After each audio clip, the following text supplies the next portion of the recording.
ইসলাম বলে নিজে না খেয়ে মানুষকে খাওয়াও। ইসলাম বলে মানুষের মুখে হাসি ফুটাও। ইসলাম বলে যার চোখে পানি দেখবা তার চোখের পানি মুছে দাও, হাসির ব্যবস্থা করো। সুবহানাল্লাহ। আমরা সবাই জান্নাতে যেতে চাই। আল্লাহ তাআলার কাছে আমরা ফরিয়াদ করলাম, রব্বুল আলামিন আমি জান্নাত চাই, জান্নাত আমার একটা ঘর চাই। রব বলে জান্নাত তো আমি আল্লাহ তোদের জন্যই বানিয়েছি।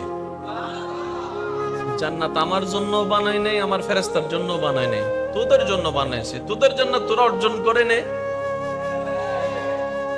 এবার বান্দা বলে আল্লাহ আমি কিভাবে অর্জন করব, আমাকে একটু রাস্তা তো দেখাই দাও।